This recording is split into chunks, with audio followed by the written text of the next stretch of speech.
Hello hello hello hello everyone, कैसे हो आप सब और क्या हाल चाल। Welcome to our channel NCERT express. मैं आपका अपना फिजिक्स बड़ी Nitin Arya from NCERT express आपके लिए लेके आता रहा हूँ एक अलग लेक्चर सीरीज़। अलग इन दैट सेंस कि वो लेक्चर सीरीज़ ऐसे है, आप उसमें टॉपिक्स तो सेम ही पढ़ोगे बच्चा लोग, बट टॉपिक सेम होंगे। डिफरेंट क्या होगा, डिफरेंट होगा कि वो अप्रोच कैसे, कि हमारा जो ये बोरियत वाला पार्ट होता है कि यार ये चीज़ हम क्यों पढ़ रहे हैं या ये चीज़ कैसे रिलेटेड है, तो इस तरीके से हम इसको नहीं पढ़ेंगे। हम इसको तरीके से बहुत फन तरीके से पढ़ेंगे।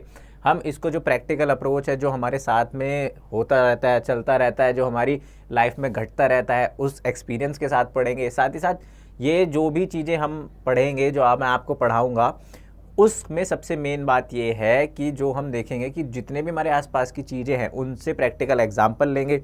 तो जैसे आप लोगों को पता है कि हमारा ये क्या है, इलेक्ट्रिसिटी का लेक्चर नंबर 5। ऑलरेडी मैंने आपको 4 लेक्चर दे दी है। 4 लेक्चर में क्या है, 3 थ्योरी लेक्चर हैं विद क्वेश्चंस, 1-2 बेसिक क्वेश्चन और एक पूरा का पूरा क्वेश्चन की सीरीज़ है, एक पूरा का पूरा क्वेश्चन की लेक्चर वीडियो है। तो अभी तक अगर आपने सब्सक्राइब नहीं किया है इस चैनल को, तो सबसे पहले जाइए सब्सक्राइब कीजिए, लाइक कीजिए, कमेंट कीजिए और जो भी आपके डाउट है एकदम क्लियर कर लीजिए। हमारे इस चैनल के थ्रू आपको क्या मिलता है बच्चों लोग, हमारे इस चैनल के थ्रू आपको प्रैक्टिकल अप्रोच के साथ साथ डेली लाइफ रिलेटेड एग्जांपल्स के साथ साथ आपके कंसेप्ट क्लियर होते हैं, आपके क्वेश्चंस कवर होते हैं। कंसेप्ट क्लियर होने के बाद हम आपको उस पर्टिकुलर लेक्चर में ही एक क्वेश्चन 2 क्वेश्चन कराते हैं और इसी तरीके से आपका कोर्स में एंड ऑफ द मार्च तक या मिड मार्च तक कंप्लीट कराने की गारंटी हमारी। दूसरी मेन चीज़ क्या है इस चैनल में आपको मिलेगी, दूसरी मेन चीज़ इस चैनल में आपको ये मिलेगी कि आपके सारे के सारे क्वेश्चंस, हर तरह के question, NCERT example, text question, back questions, वो कराए जाएंगे। और मज़े की बात यह है, सबसे मेन चीज़ क्या है कि जैसे ही आपके एग्ज़ाम्स आने वाले होंगे तो एग्ज़ाम आने से 10 दिन पहले, 15 दिन पहले, 2 वीक पहले आपकी एक फुल ऑन क्वेश्चन की सीरीज़ चलाई जाएगी। PYQ important question, subjective questions, जो आपके एग्ज़ाम में, जो आपके बोर्ड में, जो आपके टर्म 2 में आने की प्रोबेबिलिटी बहुत ज़्यादा होगी। तो मैं नितिन आर्य, आपका अपना फिजिक्स बड़ी फ्रॉम एनसीईआरटी चैनल, जिसको करते हैं स्टार्ट, जो है इलेक्ट्रिसिटी का लेक्चर नंबर 5, ओम्स लो। देखो ओम्स लो क्या है भाई, ओम्स लो बहुत इंपॉर्टेंट चीज़ है। दिस इज़ द जान बिल्डिंग ब्लॉक या फिर main thing of a electricity chapter. जो इलेक्ट्रिसिटी चैप्टर है उस पर्टिकुलर चैप्टर का ये जो मेन पार्ट है, ओम्स लो क्या है, अभी के लिए तो इंपॉर्टेंट है ही है बच्चों, इससे ज़्यादा 12th के लिए इंपॉर्टेंट है, क्वेश्चंस के लिए इंपॉर्टेंट है, सब्जेक्टिव के लिए, ऑब्जेक्टिव के लिए, हर तरीके से ये जो पर्टिकुलर टॉपिक अभी हम कवर करने वाले हैं, पढ़ने वाले, बहुत ज़्यादा इंपॉर्टेंट है। तो बहुत ज़्यादा इंपॉर्टेंट है तो इसको अभी ध्यान से पढ़ना है, पेन पेपर लेके बैठ जाना है। जैसे मैंने आपको हर वीडियो में मैं बोलता आया हूँ, या जैसे मैंने आपको सबसे पहली वीडियो में बोला था, स्ट्रेटेजी वीडियो में क्या बताया था मैंने आपको कि हमें करना क्या है भाई, हमें ये करना है कि हमें पेन पेपर लेके पढ़ना है। अब से लेक्चर सीरीज जो करनी है पेन पेपर लेके करनी है। उससे क्या होता है हमारा कि उससे हमारा जो ध्यान रहता है बना रहता है, और सबसे मेन बात हमारे खुद के नोट्स बनते जाते हैं। तो हमें करना है क्या है, पेन पेपर लेके बैठ जाना है। जो भी मैं अब आपको पढ़ाने वाला हूँ नेक्स्ट 30 to 40 मिनट्स में, वो सारा का सारा नोटेड डाउन करना है। एंड में इसके क्वेश्चंस मिलेंगे, तो किसी भी पर्टिकुलर पॉइंट पे आपको अगर समझ नहीं आता है, डाउट होता है, तो कमेंट कर देना है कि सर ये वाला पॉइंट समझ नहीं आया। दूसरी मेन चीज़ कि जो क्वेश्चन मिलेंगे उन क्वेश्चन का आंसर आपको कमेंट में करना है। नेक्स्ट लेक्चर में मैं उन क्वेश्चन को समझाऊंगा, इसमें भी समझाऊंगा, बट उसका proper solution, full on solution next lecture में मिलेगा विद आंसर के साथ। तो चलिए स्टार्ट करते हैं आज का लेक्चर, ओम्स लो। क्या है आज का लेक्चर, ओम्स लो। बहुत इंपॉर्टेंट है, बहुत बहुत बहुत ज़्यादा। तो देखो बच्चों, ओम्स लो क्या है, बेसिकली सबसे पहले हम समझते हैं कि ओम्स लो क्या है। कि ओम्स जो है डिस्कवर्ड बाय जॉर्ज साइमन ओम इन 1825। ये ओम्स नाम के एक साइंटिस्ट थे जिनका नाम है, फुल नेम है जॉर्ज साइमन ओम। उन्होंने 1825 में एक ऐसा रिलेशन दिया, एक ऐसा रिलेशनशिप दिया 3 चीज के बीच। 3 चीज के कौन कौन से, voltage V, current I and resistance R। Resistance क्या होता है आप इस लेक्चर में पढ़ोगे, इससे भी अच्छे से ओरिजिन क्या होता है रेजिस्टेंस का, रेजिस्टेंस की बेसिक प्रॉपर्टी क्या है, नेक्स्ट लेक्चर में पढ़ोगे। तो अब भैया आप ऐसे समझो कि जो जॉर्ज साइमन जी हैं, जॉर्ज साइमन ओम जी, उन्होंने 1825 में इलेक्ट्रिसिटी से रिलेटेड वोल्टेज जो होती है, मेरा electric potential volt, current I और रेजिस्टेंस R, इनमें रिलेशनशिप बताया। एंड यू नो कि रिलेशनशिप्स कितने इंपॉर्टेंट होते हैं, है ना, कि आपके जो लो वैल्यूज़ होते हैं, जब आपके थोड़ा डीप डाउन मोमेंट होते हैं या जब आप थोड़ा सैड होते हैं तो वो आपकी हेल्प करते हैं। तो इसी तरीके से इस रिलेशनशिप ने भी जो इलेक्ट्रिसिटी का पूरा स्ट्रक्चर था, जो कॉम्प्लिकेशंस थी, उसको हेल्प किया, उसको सॉल्व आउट किया और हमारी चीज़ों को ईजी बनाया। तो सबसे पहले क्या है कि ओम्स लॉ क्या है, एक रिलेशनशिप है, लॉ है, मतलब वो ये चीज़ डिफाइन करता है इलेक्ट्रिक कंपोनेंट्स की, इलेक्ट्रिक यूनिट्स के बीच में, थिंग्स के बीच में, वोल्टेज के बीच में, करंट के बीच में, रेजिस्टेंस के बीच में, कि आपस में एक कॉम्बिनेशन बनाता है, रिलेशन बनाता है। ठीक है, तो बेसिकली ओम्स लॉ है क्या?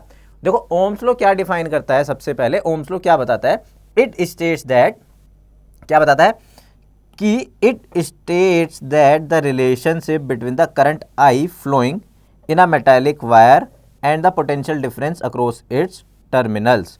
तो सबसे पहले इसको समझते हैं लाइफ एग्जांपल के साथ। भाई देखो ऐसा है कि जैसे दो फ्रेंड होते हैं, एक दूसरे पे इंडिपेंडेंट नहीं होते, एक दूसरे पे डिपेंडेंट होते हैं। ऐसा होता है ना, हर ग्रुप में, हर कॉलेज में, लाइफ में या स्कूल में आपके ऐसे वो मिलेंगे, फ्रेंड मिलेंगे कि अगर तू नहीं जाएगा कॉलेज या स्कूल, स्कूल से रिलेटेड करते हैं, अगर तू स्कूल नहीं जाएगा तो मैं भी नहीं जाऊंगा, अगर तू वो मूवी देखने नहीं जाएगा तो मैं भी नहीं जाऊंगा। तो इसी तरीके से इसमें भी क्या है, जो मेरा पोटेंशियल डिफरेंस V होता है वायर का और या कंडक्टर का, और जो करंट I होता है वो एक दूसरे पे डायरेक्टली प्रोपोर्शनल होते हैं। अब आप ऐसे समझो, डायरेक्टली प्रोपोर्शनल कहने का मतलब क्या है कि सपोज अगर ये मेरा एक वायर है, ठीक है, ये एक वायर है, इस वायर में मैंने क्या लगा दिया है, इस वायर में मैंने बैटरी लगा दी। इस वायर में मैंने बच्चा लोग क्या लगाया है, इस वायर में मैंने ऐसे करके एक बैटरी लगा दी है। ठीक है, एक सेल लगा दिया, एक बैटरी लगा दी, आप कुछ भी बोल सकते हो, एक सेल या एक बैटरी। तो इसमें करंट पास ऑन होगा। अब जब इसमें करंट पास ऑन होगा, अच्छा मेरे पीछे छुप गया, अब जब इसमें करंट पास ऑन होगा, मैंने इसमें क्या लगा दिया है, एक सेल लगा दिया। अब जब इसमें करंट पास ऑन होगा तो ये जो वोल्टेज है ये V, और इसमें जो करंट पास होगा, करंट कैसे पास होता है, पॉजिटिव से नेगेटिव। इनका क्या रिलेशनशिप है, पॉजिटिव से नेगेटिव, इनका क्या रिलेशनशिप है, ये एक दूसरे पे डिपेंडेंट है, डायरेक्टली प्रोपोर्शनल डिपेंडेंट है। मतलब जैसे जैसे आप V को चेंज करोगे वैसे वैसे I चेंज होगा। कहने का मतलब है अगर V को बढ़ाओगे, पोटेंशियल डिफरेंस को बढ़ाओगे तो I भी बढ़ेगा, पोटेंशियल डिफरेंस को घटाओगे तो I भी घटेगा। तो ये जो रिलेशनशिप है, ये जो आप देख रहे हो, ये जो मैंने लिख रखा है, समझा रखा है, ये क्या है, ये इंपॉर्टेंट रिलेशनशिप है and this is known as Ohm's law. तो कहने का मतलब क्या है, मेरा V जो है डायरेक्टली प्रोपोर्शनल है I पे। अगर मैं इस पर्टिकुलर सर्किट में, अगर मैं इस पर्टिकुलर सर्किट में V को बढ़ाता हूं, अगर मैं इस पर्टिकुलर सर्किट में जो मेरा पोटेंशियल डिफरेंस है उसको इंक्रीज करता हूं तो मेरा करंट भी इंक्रीज हो जाएगा, अगर डिक्रीज करता हूं तो करंट भी डिक्रीज हो जाएगा। तो ये मेरा बताता है Ohm's law. Ohm's law basically क्या है, Ohm's law tell us the relationship between potential difference V of a circuit and I current of a circuit, potential difference V of a metallic wire, metallic conductor and I of a conductor. अब होता कैसे है कि जो मेरा potential difference V है वो directly proportional होता है, और ये जो प्रोपोर्शनलिटी कांस्टेंट है, अब ये जो मेरा प्रोपोर्शनलिटी कांस्टेंट आएगा इससे, तो उसको हम बोलते हैं रेजिस्टेंस, उसको हम क्या बोलते हैं, रेजिस्टेंस। और रेजिस्टेंस की बेसिक डेफिनेशन क्या है वो मैं आपको बताऊंगा नेक्स्ट लेक्चर में, ताकि इसमें आप कंफ्यूज ना हो कि क्या चल रहा है। ठीक है, तो मेरी जो ओरिजिन है रेजिस्टेंस का, ये जो रेजिस्टेंस बेसिकली है क्या, वो हम आपको अच्छे से बताएंगे एंड ऑफ द लेक्चर में। इसमें भी बताऊंगा बट उससे भी ज़्यादा बिल्कुल डीप डाउन कंसेप्ट में नेक्स्ट लेक्चर में। तो अभी ऐसे समझो कि अगर मेरा कोई सर्किट है, कोई वायर है जिसमें मैंने करंट पास ऑन करा रखा है, जिसमें बैटरी लगा रखी है, तो वो जो पोटेंशियल डिफरेंस है V और जो करंट उसमें बढ़ रहा है वो डायरेक्टली प्रोपोर्शनल है। अगर करंट घटाओगे, अगर पोटेंशियल डिफरेंस बढ़ाओगे तो करंट बढ़ेगा, और घटाओगे तो घटेगा। ये जो रिलेशनशिप है आपको जो बॉक्स में दिख रहा है, येलो बॉक्स में, वो यही चीज़ है। और ये जो प्रोपोर्शनलिटी कांस्टेंट है इसको हम बोलते हैं रेजिस्टेंस। और मजे की बात यह है कि ये एक फिक्स टेम्परेचर पे एक फिक्स मटेरियल के लिए फिक्स होता है। आई एम अगेन सेइंग, ये जो दो वर्ड है, for a fix temperature and for a fix material, resistance of a conductor is fix. अभी समझोगे नेक्स्ट लेक्चर में, अभी बस ओम्स लॉ पे फोकस करो। ओम्स लॉ क्या है, Ohm's law it is a relationship between potential difference V and current I of a circuit और of a conductor of a wire. ठीक है, तो अगर आप पोटेंशियल डिफरेंस बढ़ाओगे तो करंट बढ़ेगा, पोटेंशियल डिफरेंस घटाओगे तो करंट भी घटेगा। और इसको कैसे लिखते हैं, V बाई आई को कांस्टेंट इक्वल्स टू R, जो आपको समझ में आ रहा है, जो दिख रहा है। R को हम रेजिस्टेंस बोलते हैं, वोल्टेज होती है V, I होता है करंट, R होता है रेजिस्टेंस। अब इन साइंटिफिक यूनिट्स में बात की जाए तो अगर ये साइंटिफिक यूनिट्स में मैं बोलूँ, ठीक है, तो इसको थोड़ा अच्छा सा कलर ले लेते हैं। ये कलर मुझे खुद को पसंद नहीं आ रहा है, ग्रीन ग्रीन सेम सा लग रहा है ना येलो स्क्रीन पे। तो इन साइंटिफिक यूनिट्स में हम क्या देखते हैं कि भाई मेरी इसकी यूनिट्स क्या होती है, ऐसे समझो। साइंटिफिक यूनिट्स में पोटेंशियल की यूनिट मैंने बता रखी है, आपको पढ़ा रखी है, वोल्ट होती है, एम्पियर होती है करंट की यूनिट, और ये जो ओम है, ओम्स जो है रेजिस्टेंस की यूनिट होती है। रेजिस्टेंस की जो यूनिट है ओम्स, क्योंकि बेसिकली देखो ये जो हमारे साइंटिस्ट थे जॉर्ज साइमन ओम्स जी, इन्होंने इन्वेंशन किया था, इन्होंने बताया था रेजिस्टेंस के बारे में। तो दैट इज़ वाई इन्हीं के नाम पे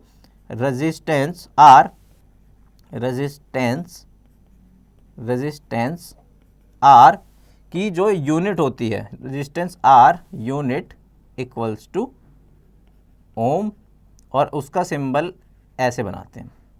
उसका सिंबल हम कैसे बनाते हैं, उसका सिंबल हम बनाते हैं ऐसे। तो अभी आपको बस इतना ध्यान देना है कि जो रेजिस्टेंस है, रेजिस्टेंस को हम आर लिखते हैं और उसकी यूनिट होती है ओम। ये तो ज़्यादा ही पिंकिश हो गया है, ठीक है, कोई बात नहीं, इसको भी चेंज कर लेंगे अभी थोड़ी देर में। बाकी मेन काम क्या है, मेन हमें ये देखना है कि जो ओम्स लॉ है, ओम्स लॉ क्या डिफाइन करता है, it stage the relationship between potential difference V and a current I। ठीक, अब आ जाते हैं अपने नेक्स्ट पॉइंट पे। देखो जो नेक्स्ट पॉइंट है वो काफ़ी इंपॉर्टेंट है। चलो नेक्स्ट पॉइंट कैसे इंपॉर्टेंट है कि नेक्स्ट पॉइंट में हम क्या देखते हैं, ये भी नहीं दिख रहा है अच्छे से, तो इसको ग्रीन ही कर लेते हैं, लाइट ग्रीन। यस, अब ये दिख रहा है, ये परफेक्ट है, तो इसी को कंसीडर करते हैं, इसी को रखते हैं। हाँ ठीक है, तो अब देखो जो नेक्स्ट पॉइंट है ये काफ़ी ज़्यादा इंपॉर्टेंट है, सब्जेक्टिव के प्रोस्पेक्टिव से भी, ऑब्जेक्टिव के प्रोस्पेक्टिव से भी, और ये पूछा जाता रहा है आने वाले प्रीवियस एग्जाम में, और पूछा जाता रहेगा आने वाले एग्जाम में भी। अभी मैंने ये जो बात बोली, इसको साइंटिफिकली प्रूफ करने के लिए ही ये ग्राफ की नेसेसरी पड़ती है, ये ग्राफ आता है। मैंने ये बोला कि it stage the relationship between potential difference V and current I, और एक दूसरे के प्रोपोर्शनल है। प्रोपोर्शनल कहने का मतलब डायरेक्टली है, अगर V बढ़ेगा तो I भी बढ़ेगा। मुझे कैसे पता, क्या प्रूफ है, तो उसका प्रूफ है नेक्स्ट, उसका प्रूफ है VI ग्राफ। भाई प्रूफ क्या है कि जो तुमने बात बोली है वो एक्चुअल है। ऐसे तो कोई भी बोल दे कि जो सन है वो वेस्ट से निकलता है क्या, नहीं निकलता ना, जो सन है वो ईस्ट से निकलता है। प्रूफ ये है कि आप सुबह उठो मॉर्निंग वॉक के लिए, मॉर्निंग जॉगिंग के लिए, और देख लो। तो इसी तरीके से इस चीज़ को प्रूफ करने के लिए पोटेंशियल, ये जो ओम्स लॉ है, ओम्स लॉ को प्रूफ करने के लिए हम ये VI ग्राफ पढ़ते हैं, और ये VI ग्राफ काफ़ी इंपॉर्टेंट है।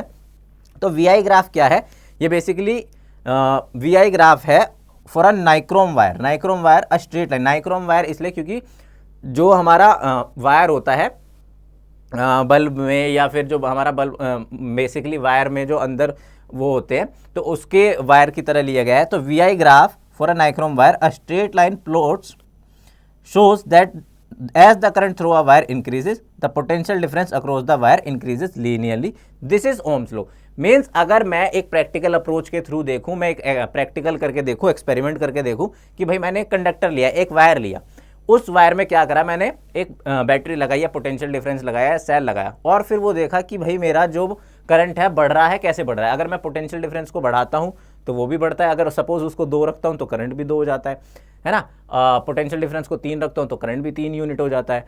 अगर उसको 4 रखता हूँ तो 4, उसको बढ़ाता हूँ तो वो बढ़ता है, उसको घटाता हूँ तो घटता है। और ऐसे जो ग्राफ्स होते हैं, अगर आपने 9th में पढ़े हैं, अच्छी बात है, नहीं पढ़े हैं अब तक, तो ऐसे ग्राफ्स जो होते हैं, जो स्ट्रेट लाइन ग्राफ होते हैं, वो क्या डिपेंडेंसी शो करते हैं, लीनियरली डिपेंडेंसी शो करते हैं। तो इसी तरीके से हमें ये समझ में आता है कि ये जो लीनियरली डिपेंडेंस है, कहने का मतलब है डायरेक्टली प्रोपोर्शनल है। जो हमने स्टेटमेंट दिया है, हमने नहीं मतलब जो हमने स्टेटमेंट पढ़ा है ओम्स लॉ में, उसकी जो प्रैक्टिकल अप्रोच है, उसका जो प्रूफ है, वो है ये ग्राफ। अब ये ग्राफ बेसिकली क्या समझाता है, इसको थोड़ा सा मैं जूम आउट करके बताता हूँ आपको कि देखो पोटेंशियल डिफरेंस जो है और जो करंट है, उनके बीच में जब मैं ग्राफ बनाऊंगा, अब आप ऐसे देखो कि अगर ये 0.1 है, ठीक है, तो ये 4 है, यहाँ पे 0.2 पे ये 8 हो जाएगा, 0.3 पे 12 हो जाएगा। कहने का मतलब है 1 पे 4 है तो 2 पे 8 हो जाएगा, क्योंकि 4 into 1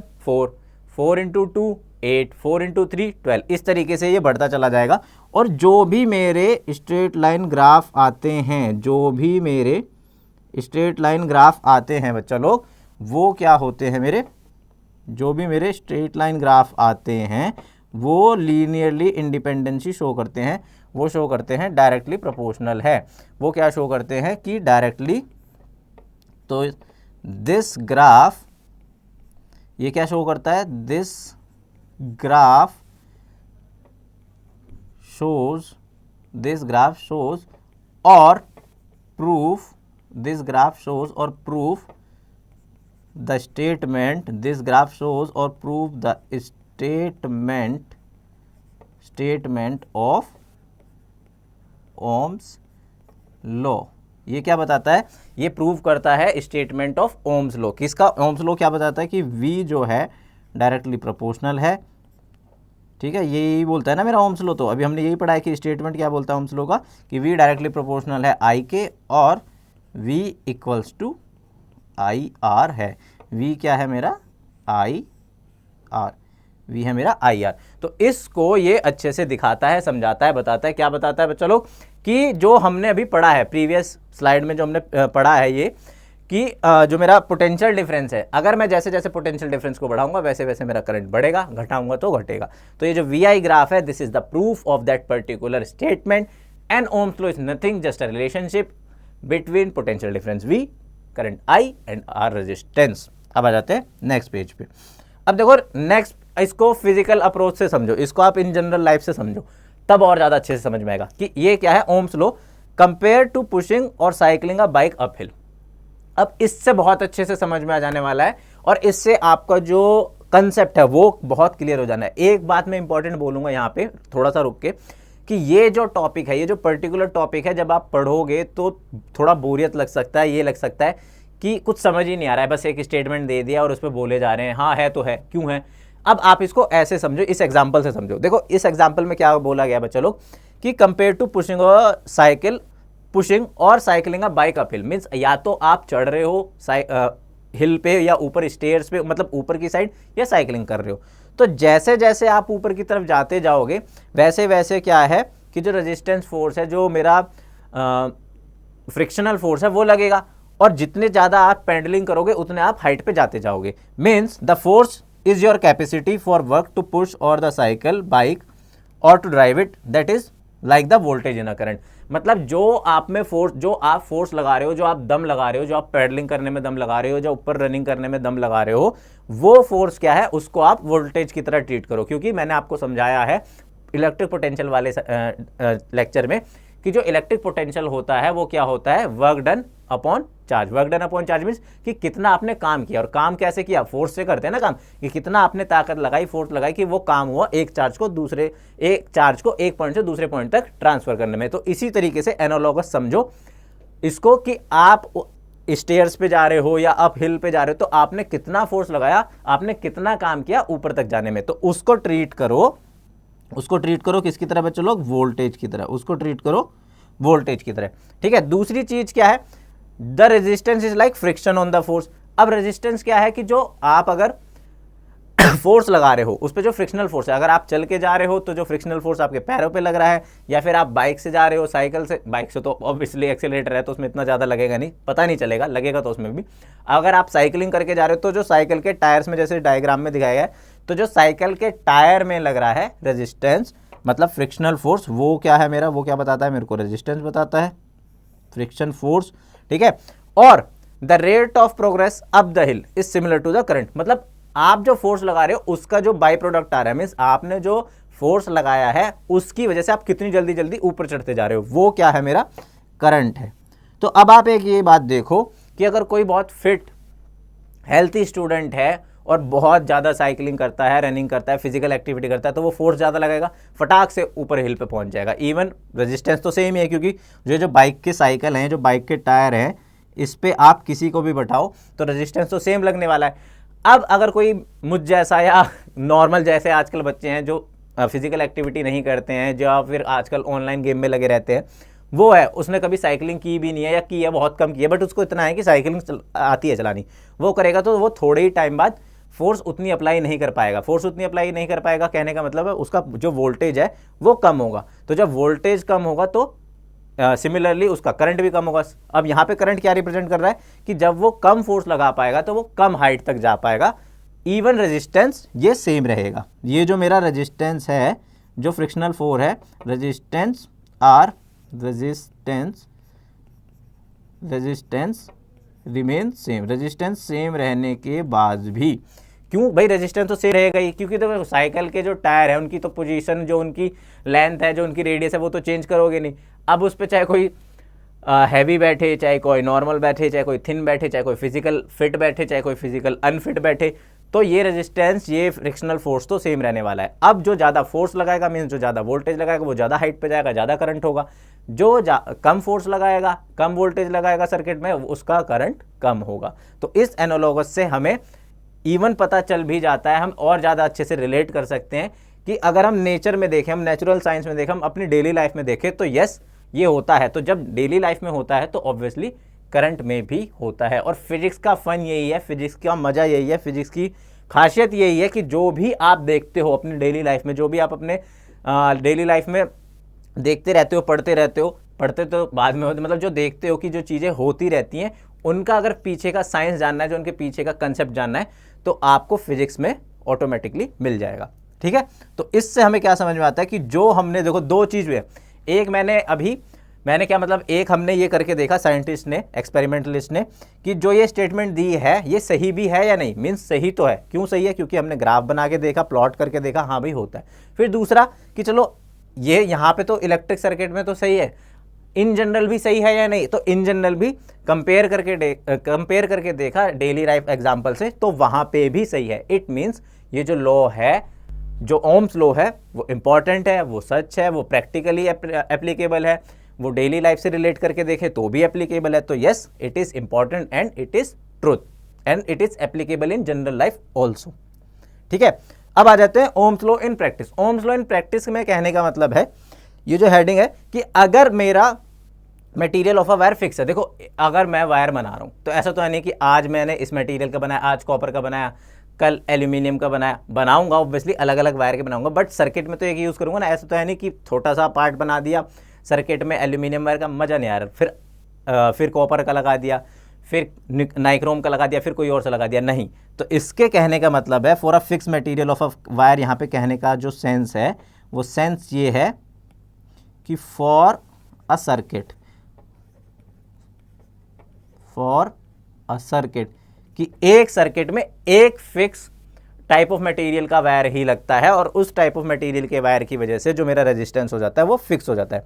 usually the resistance of a wire is not varying. तो देखो इसमें साफ साफ लिखा है कि जो रेजिस्टेंस है वायर का वो सेम रहता है, कांस्टेंट रहता है, वो वेरी नहीं करता, वो सेम रहता है, कांस्टेंट रहता है, वेरी नहीं करता है। ठीक है, so the value of R is in the equation V equals to I R is fixed. तो ये जो हमारी पास इक्वेशन थी, जो मैंने अभी आपको इक्वेशन दी है पहले पेज में, V equals to I R, जो मेरा ये रिलेशनशिप है ओम्स लॉ का, ठीक है, तो ये क्या हो गया, इसमें R तो हो गया फिक्स। तो बेसिकली अब चेंज क्या क्या हो रहा है, जब R फिक्स हो गया किसी भी एक पर्टिकुलर वायर के लिए, एक मटेरियल के लिए, कंडक्टर के लिए, तो व्हाट इज वेरिड देन, तो वोल्टेज वेरी होता है। अब ये एग्जांपल से इन प्रैक्टिस में कैसे समझ सकते हो, अभी देखो, अगर आप किसी बैटरी से कनेक्ट करते हो अपने सर्किट को, तो बैटरी से कनेक्ट करने का मतलब या तो जो आपकी बैटरी है 5 वोल्ट की है, 10 वोल्ट की है, 15 वोल्ट की है, 20 वोल्ट की है, तो आप क्या चेंज कर रहे हो कि आप अपना पोटेंशियल चेंज कर रहे हो, है ना। या तो आपने छोटा सेल लगाया है, या बड़ा सेल लगाया, और भी बड़ा सेल लगाया है, तो इस तरीके से आप अपना पोटेंशियल चेंज कर रहे हो। दूसरा एग्जाम्पल क्या है, या तो पोटेंशियल चेंज करोगे, तो यहाँ से हमें क्या समझ में आता है कि V upon I equals to R, और ये आर सेम रहेगा। ये जो आर है इसको मेरे को सेम रखना है, मेरे को वेरी किस को करना है, वेरी करना है मेरे को बच्चा लोग V और I को। अब ये कैसे होता है, अब समझो कि V और I को कैसे वेरी करना है इस एग्जाम्पल के थ्रू, इस बॉक्स में जो लिखा है इसके थ्रू, कि देखो होता ये है कि या तो आप अपना सेल छोटा लोगे और बड़ा लोगे और बड़ा लोगे, तो पोटेंशियल वेरी कर रहे हो, या आप क्या करोगे, या आप क्या करोगे कि आपके जो घर में जो इलेक्ट्रिसिटी आती है, आपके जो घर में इलेक्ट्रिसिटी आती है बच्चों लोग, वो आती है 220 वोल्टेज पे, 240 वोल्टेज पे। तो जब वो 220 वोल्टेज पे आती है तो वोल्टेज तो हो गई यहाँ पे अब कांस्टेंट। तो अगर V 220 वोल्टेज है तो ये हो गई मेरी कांस्टेंट। तो अब वहाँ पे सारे अप्लायंसेस कैसे चलते हैं, वहाँ पे क्या होता है कि वहाँ पे अलग अलग चीज़ें यूज़ करते हैं, अलग अलग अप्लायंस यूज़ करते हैं। भाई देखो, जो फ़ोन है उसका रजिस्टेंस कम होगा, है ना, जो लैपटॉप है उसका रजिस्टेंस अलग होगा। तो इस तरीके से एक पर्टिकुलर चीज़ का रजिस्टेंस कांस्टेंट रखते हुए करंट वहाँ पे वेरी होता है। तो घर में, घर के जो सर्किट है, जो होम के सर्किट हैं, यहाँ पे लिख देता हूँ मैं,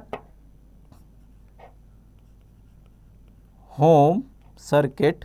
होम सर्किट कहने का मतलब मुन्ना भाई वाला सर्किट नहीं, जो हमारे घर के अप्लायंसेज हैं, जो होम के सर्किट हैं, उसमें क्या होता है, ये कांस्टेंट रहता है। वहाँ पे क्या होता है, आई वेरी, ठीक है, वहाँ पे आई चेंज होता रहता है और मेरा वोल्टेज 220 वोल्ट फिक्स रहता है, कांस्टेंट रहता है। तो ये कहने का मतलब मेरा ये है, ओम्स लॉ इन प्रैक्टिस में कहने का मतलब कि अगर मेरा कोई वायर है एक सिंगल मटेरियल का, एक सिंगल टेम्परेचर पे, तो वो हमेशा कांस्टेंट रहेगा, एक पर्टिकुलर इंस्ट्रूमेंट के लिए, एक पर्टिकुलर वायर के लिए, एक पर्टिकुलर टेम्परेचर पे भी डिपेंड होता है, बट वो हम 12th में पढ़ते हैं डिटेल में। बट मैं आपको थोड़ा सा हिंट दे देता हूँ कि जैसे जैसे मेरा टेम्परेचर बढ़ता जाता है वैसे वैसे मेरा रेजिस्टेंस बढ़ता जाता है। वो कैसे बढ़ता है, हम जब ओरिजिन ऑफ रेजिस्टेंस पढ़ेंगे नेक्स्ट लेक्चर में। अभी इसमें ज़्यादा मिक्स नहीं करते हैं, क्योंकि आप रेजिस्टेंस भी समझोगे, ओम्स लॉ भी समझोगे तो घुचड़ बुचड़ हो जाएगा दिमाग का, तो इतना नहीं करना है।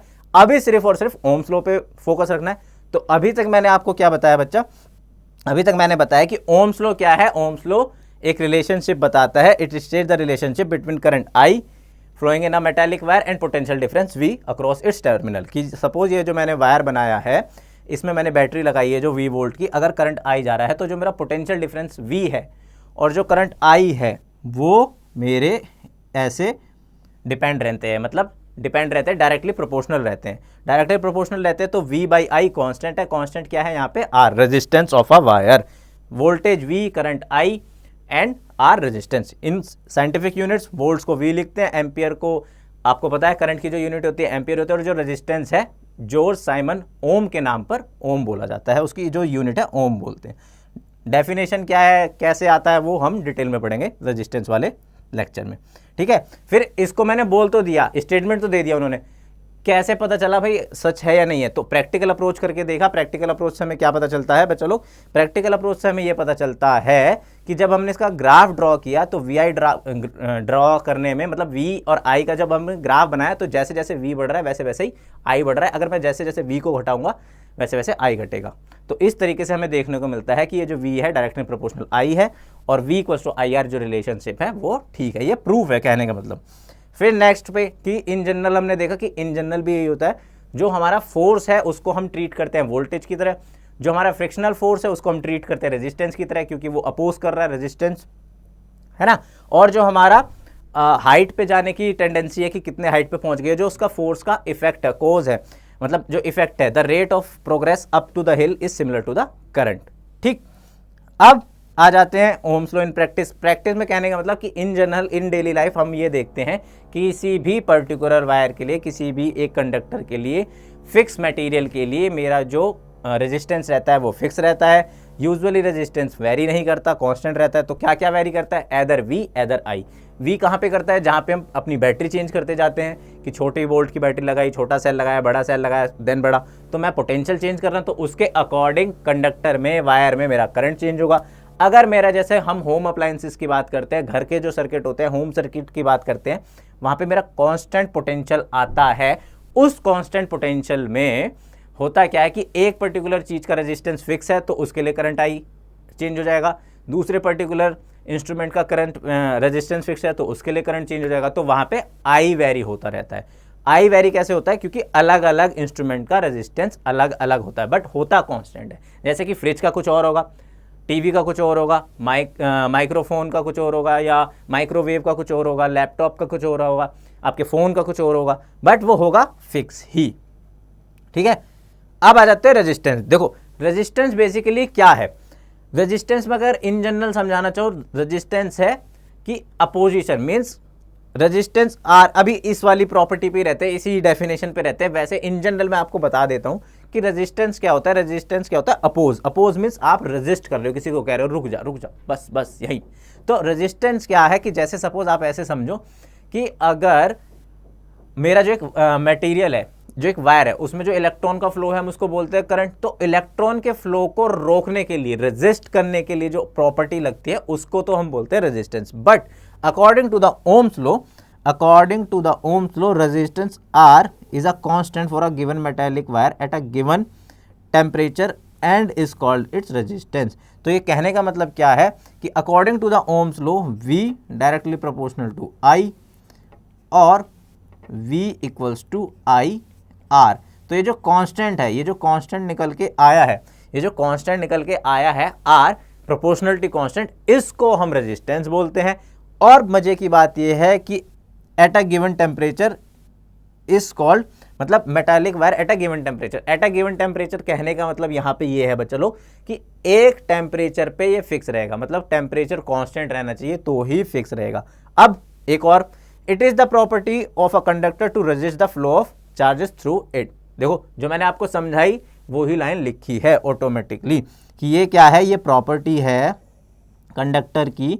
It is the property of a conductor to resist, resist means रोकने के लिए, रुक जा बस हो गया, resist the flow of charge, the flow of charge through it. Means कि अपने जो फ्लो ऑफ चार्ज है, फ्लो ऑफ चार्ज क्या बेसिकली करंट, कि जो चार्ज, जो इलेक्ट्रॉन्स फ्लो हो रहे हैं कंडक्टर के थ्रू, वायर के थ्रू, मटेरियल के थ्रू, उसको रेजिस्ट करने की प्रॉपर्टी को हम क्या बोलते हैं? रेजिस्टेंस।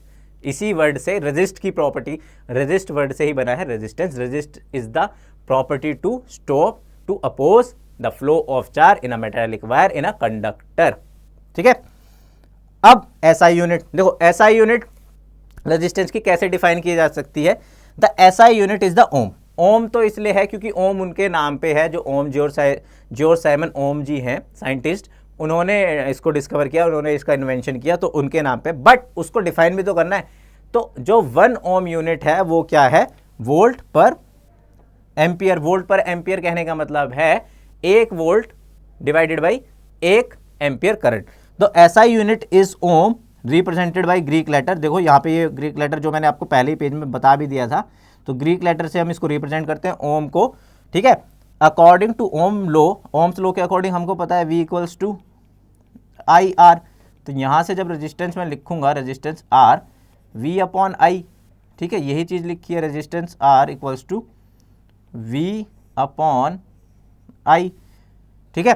तो इफ द पोटेंशियल डिफरेंस, अब इसमें क्या लाइन बोली गई है, अब इसको देखो समझो, if the potential difference across the two ends of a conductor is 1 volt, कि अगर जब मेरा पोटेंशियल डिफरेंस 1 वोल्ट होगा दो कंडक्टर के बीच और करंट पास हो रहा होगा 1 एम्पियर, मीन्स कि किसी सर्किट में, किसी वायर में जब एक पोटेंशियल डिफरेंस होगा, 1 वोल्ट का पोटेंशियल डिफरेंस होगा और उस पर्टिकुलर वायर में, उस पर्टिकुलर कंडक्टर में 1 एम्पियर का करंट फ्लो होगा, तो उस पर्टिकुलर रेजिस्टेंस को हम बोलेंगे 1 ओम। उस पर्टिकुलर रेजिस्टेंस को हम क्या बोलेंगे बच्चा लोग? 1 ओम। दैट इज, ये जो 1 ओम है ये क्या होगा? 1 ohm equals to 1 volt upon 1 ampere. और इसको कैसे लिख सकते हैं? 1 वोल्ट पर एम्पियर। ये कहने का मतलब होता है, एम्पियर की पावर -1 का कहने का मतलब है वो डिवाइड में है। तो इसका हमें क्या मतलब मिलता है कि अगर मेरे को डिफाइन करना है 1 ओम, तो 1 ओम जब होता है, मतलब रेजिस्टेंस मेरा किसी भी वायर में, किसी भी कंडक्टर में, किसी भी मटेरियल में, तब 1 ओम होता है जब पोटेंशियल डिफरेंस उस पर्टिकुलर वायर में, कंडक्टर में मैंने 1 वोल्ट लगाया हो और उसमें से 1 एम्पियर करंट फ्लो हो रहा हो। ठीक है। तो ये मेरा ऐसा यूनिट है और इस पर्टिकुलर यूनिट को हम ओम बोलते हैं, ऑब्वियसली जॉर्ज साइमन ओम के नाम पे। तो अब आ जाते हैं अपने नेक्स्ट पे।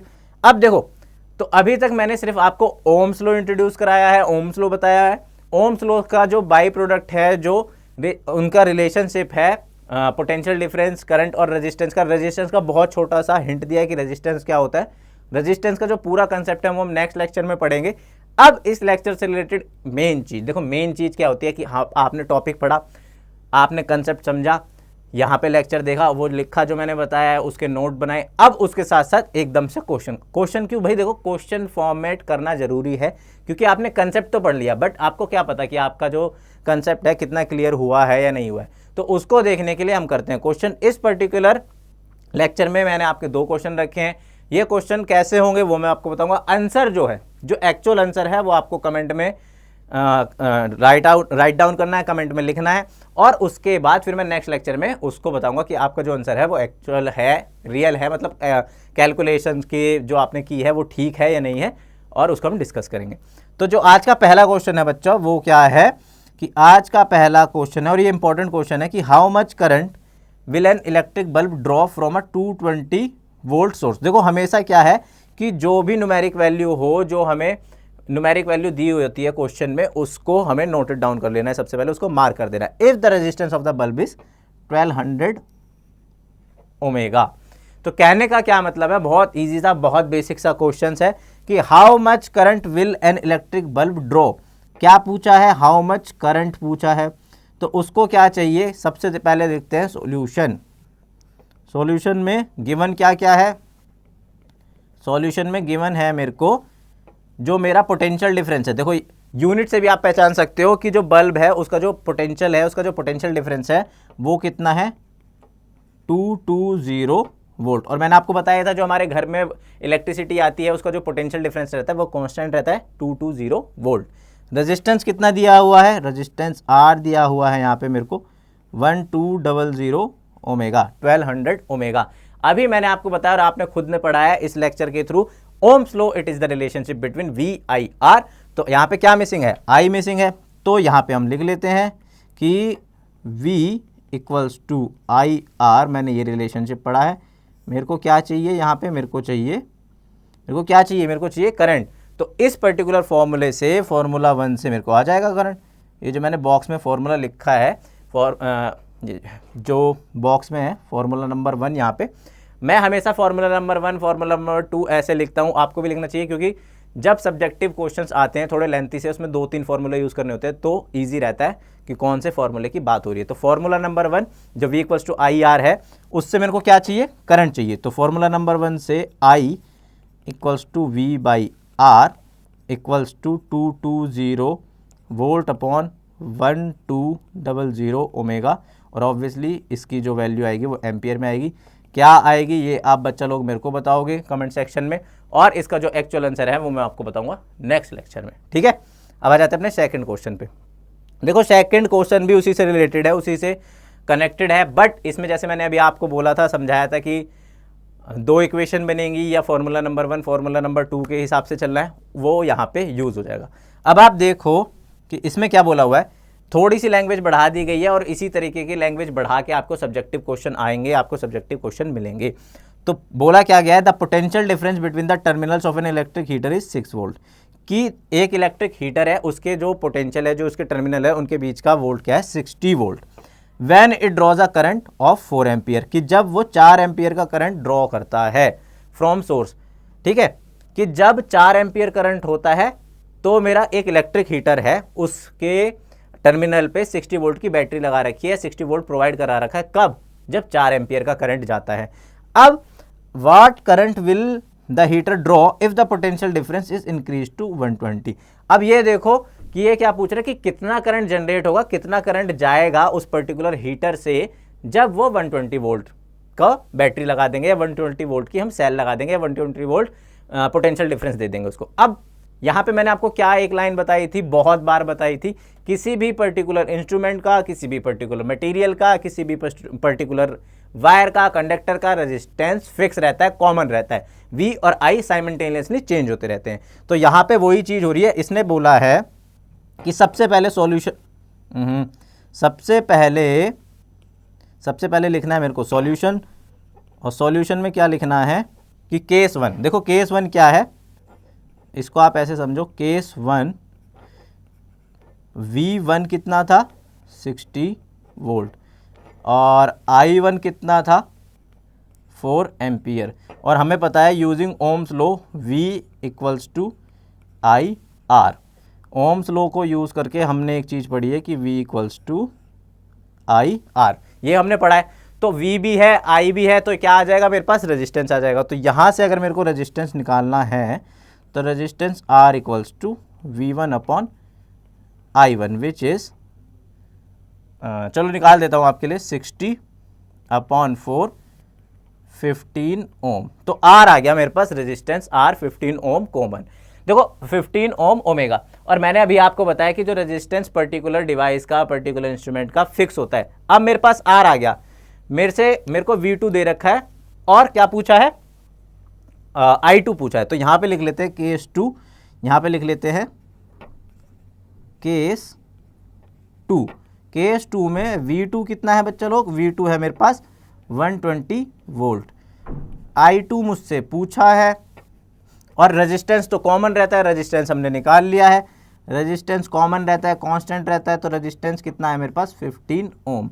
अगेन जब इस फॉर्मूला 1 को केस 2 में यूज़ करोगे, यहाँ पे लिख लेते हैं ये क्या है, फॉर्मूला 1। जब फॉर्मूला 1 मैंने केस 1 में यूज़ करा तो रेजिस्टेंस निकाल लिया। रेजिस्टेंस होता है कॉमन पर्टिकुलर इंस्ट्रूमेंट का, पर्टिकुलर कंडक्टर का, वायर का, और यहाँ पे मेरे पास रेजिस्टेंस भी है। तो this formula 1 when you use in case 2 तो कैसे होगा, तो ऐसे होगा भाई, वो भी देख लेते हैं। तो I2 चाहिए, I2 चाहिए मेरे को, तो I2 कैसे निकालना है, I2 equals to V2 divided by R। V2 भी है, R भी है, बस आपको क्या करना है, ये मैथमेटिक्स करके, V2 भी है मेरे पास, I2 भी है, सॉरी V2 भी है, R भी है, तो मेरे को क्या करना है, इस पर्टिकुलर फॉर्मूला नंबर 2 को यूज़ करके, इस पर्टिकुलर फॉर्मूला नंबर 2 को यूज़ करके मेरे को I2 निकालना है। और वो I2 कौन निकाल के बताएगा, वो I2 बताओगे आप बच्चा लोग। तो अभी मैंने क्या पढ़ाया इस पर्टिकुलर लेक्चर में, एक बार फटाफट रिकैप कर लेते हैं। मैंने इस पर्टिकुलर लेक्चर में आपको क्या क्या पढ़ाया है, ओम्स लॉ। ओम्स लॉ की सबसे पहले डेफिनेशन दी है, इसका भी थोड़ा यार रीफ्रेम कर लेते हैं, इसको भी दोबारा से लिख देते हैं, ये थोड़ा अच्छा नहीं लग रहा है, मेरे को ये अच्छा नहीं लग रहा, तो आपको तो क्या ही लग रहा होगा। रेजिस्टेंस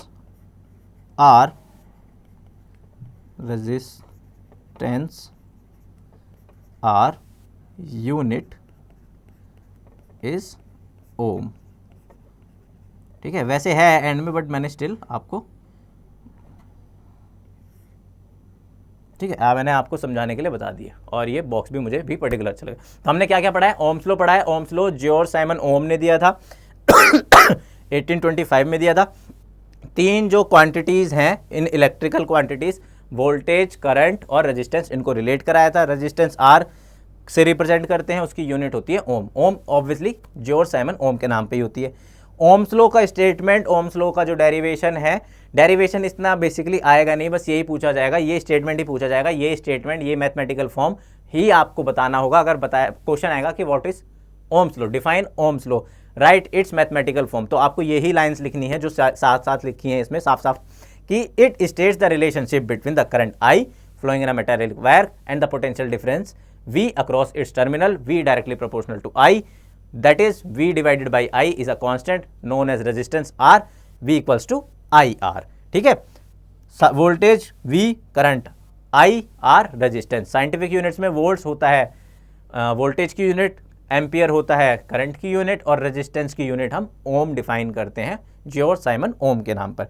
अब ये जो बात बोली गई है, ये सच है या नहीं है, तो ये ऑब्वियसली VI ग्राफ से देख लेते हैं। तो हमने जब VI ग्राफ बनाया नाइक्रोम वायर का, तो हमने ये देखा कि स्ट्रेट लाइन बनाता है, और ये स्ट्रेट लाइन क्या रिप्रेजेंट करता है कि जैसे जैसे आप V को बढ़ाओगे वैसे वैसे मेरा I बढ़ता जाएगा, जैसे जैसे आप V को घटाओगे वैसे वैसे मेरा I घटता जाएगा। ठीक है, फिर ओम्स लॉ को जनरल डेली लाइफ में भी रिप्रेजेंट करके देख लेते हैं कि अगर मेरा जो फोर्स है उसको मैं एज अ वोल्टेज ट्रीट करूं, और जो मेरा फ्रिक्शनल फोर्स है इस पर्टिकुलर केस में, अप टू द हिल चढ़ने वाले केस में, जो रेजिस्टेंस है, जो फ्रिक्शनल फोर्सेस को रेजिस्टेंस की तरह ट्रीट करूं, और जो मेरा कहाँ तक हाइट है, जो कहाँ तक हम पहुँच गए हैं कि rate of progress up to the hill, उसको मैं करंट की तरह ट्रीट करूँ, तो जितना ज़्यादा फोर्स लगाओगे for a constant resistance, for a constant, ये जो फ्रिक्शनल फोर्स है, क्योंकि वायर में जो फ्रिक्शनल फोर्स है वो कांस्टेंट ही लगने वाला है, तो उसके लिए मेरे को ये देखने को मिलता है कि जितना आप ज़्यादा फोर्स लगाओगे उतना आप ज़्यादा ऊपर हाइट पे जल्दी पहुँचोगे, जितना कम लगाओगे उतना लेट पहुँचोगे। फिर Ohm's law in practice, ohms law in practice में कहने का मतलब है ओम्स लॉ इन डेली लाइफ की किसी भी पर्टिकुलर कंडक्टर के लिए, मेटल के लिए, वायर के लिए मेरा जो रेजिस्टेंस होता है वो फिक्स होता है किसी एक पर्टिकुलर मटेरियल के लिए एक पर्टिकुलर टेम्परेचर पे। तो क्या क्या वैरी होता है भाई, आर तो फिक्स कर दिया आपने किसी इंस्ट्रूमेंट के लिए, मेटल के लिए, वायर के लिए, तो वी और आई वैरी होते होते रहते हैं अपने अपने अकॉर्डिंग, ठीक है। फिर रेजिस्टेंस की डिफाइन कर दिया गया कि रेजिस्टेंस क्या है, प्रॉपर्टी है कंडक्टर की to resist the flow of charges through it, और रेजिस्टेंस क्या है, किसी एक कांस्टेंट रहता है मेटालिक वायर का एक पर्टिकुलर टेम्परेचर पे। ये जो पर्टिकुलर लाइन है काफ़ी इंपॉर्टेंट है, इससे रिलेटेड आपके काफ़ी क्वेश्चंस बनते हैं। अगर ये आपका कंसेप्ट क्लियर नहीं है तो अगेन सुन लीजिए, कमेंट्स में पूछिए, बताइए क्या समझ में नहीं आया कि जो रेजिस्टेंस है एक पर्टिकुलर टेम्परेचर पे एक पर्टिकुलर मटेरियल के लिए कांस्टेंट रहता है। और रेजिस्टेंस बेसिकली क्या है, प्रॉपर्टी है टू रेजिस्ट, रुक जाने की, रोकने की, अपोज करने की फ्लो ऑफ चार्जेस को। दूसरा क्या है, उसका ओरिजिन क्या है, कहाँ से आता है, हम अच्छे से डिटेल में पढ़ेंगे नेक्स्ट लेक्चर में, तो अभी उस पर नहीं जाते हैं। ऐसा यूनिट मैंने ऑलरेडी समझा दी है कि ऐसा यूनिट क्या है, Greek letter ohm. 1 ohm is resistance when 1 volt potential difference draw a current of 1 ampere. Means जब किसी मेटालिक वायर में, जब किसी कंडक्टर में मैंने 1 ओम की बैटरी लगाई, 1 ओम बोल रहा हूँ, 1 वोल्ट की बैटरी लगाई, 1 वोल्ट का सेल लगाया और करंट कितना जनरेट हुआ, 1 एम्पियर, तो उस पर्टिकुलर रेजिस्टेंस को हम बोलते हैं 1 ओम, ठीक है। ओम, ओम वो वाला नहीं, ओम, ओम ग्रीक लेटर वाला ओम, ठीक है। फिर ओम्स लॉ पे क्वेश्चन, ये क्वेश्चन बहुत इजी है, बहुत बेसिक है। Ohm's law V equals to IR पे है। करंट कितना जाएगा जब 220 वोल्ट सोर्स है और 1200 ओमेगा, मेरा 1200 ओमेगा कह रहा हूँ, 1200 ओम्स क्या है, रेजिस्टेंस है। तो V दिया हुआ है, R दिया हुआ है, V equals to IR, formula 1 use करके मेरे को I निकालना है। ये पर्टिकुलर थोड़ा सा लेंथी है, थोड़ा सा टिपिकल है कि इसमें 2 केस दिए गए हैं। सबसे पहले आपको रेजिस्टेंस निकालना है। मैंने आपको कई बार बताया, आपने भी पढ़ा है, समझा है कि रेजिस्टेंस फिक्स रहता है किसी पर्टिकुलर वायर का, मैटर का, मटेरियल का और इंस्ट्रूमेंट का, डिवाइस का। तो पहले सबसे पहले रेजिस्टेंस निकाला मैंने केस 1 को यूज़ करते हुए, then particular case, then particular, अच्छा इसमें लिख देते हैं दोबारा से नीचे यहाँ पे कि R क्या आया है, 15 ओम, आई गेस आपको दिख नहीं रहा था। देन इस पर्टिकुलर रेजिस्टेंस R15 ओम को यूज़ करके, इस पर्टिकुलर रेजिस्टेंस R15 ओम को यूज़ करके हमने क्या देखा है, केस 2 में यूज़ किया और I2 निकाला है। और इन दोनों क्वेश्चंस के आप मेरे को आंसर बताओगे, प्रॉपर आंसर कैलकुलेट करके कमेंट में, ठीक है। 1 वर्ड आंसर आने वाला है। तो इसी तरह के लेक्चर और इसी तरह के, तो अभी आपको सबसे पहले क्या करना है, इसी तरह के लेक्चर, इसी तरह की वीडियोस को मिलते रहने के लिए, लेते रहने के लिए सबसे पहले सब्सक्राइब करना है, लाइक करना है, शेयर करना है। आपको कोई भी पर्टिकुलर डाउट है इस पर्टिकुलर लेक्चर में, कोई भी क्वेश्चन है, कमेंट सेक्शन में पूछना है। आपको अच्छा लगता है हमारा पढ़ाने का तरीका या पर्टिकुलर मेरा पढ़ाने का तरीका आपको पसंद आता है तो लाइक करना है, और अगर नहीं भी अच्छा लगता तो उसमें क्या कमी है, क्या और मैं इसको इम्प्रूव कर सकता हूँ आपका और इंटरेस्टिंग बनाने के लिए, वो भी बताना है। इवन डिसलाइक करो तो भी। तो अभी के लिए मैं Nitin Arya from NCERT express आप सबसे लेता हूँ अलविदा, साइन ऑफ। तो अभी के लिए सलाम, नमस्ते, राम राम। मिलते हैं जल्दी एक और ऐसे ही लेक्चर में जिसमें हम आपके क्वेश्चन भी बताएंगे, प्रैक्टिकल एप्लीकेशंस के साथ आगे का कंसेप्ट पढ़ाएंगे और एक एक्सपेरिमेंटल फन वीडियो के साथ भी। तो अभी के लिए बाय बाय बच्चा।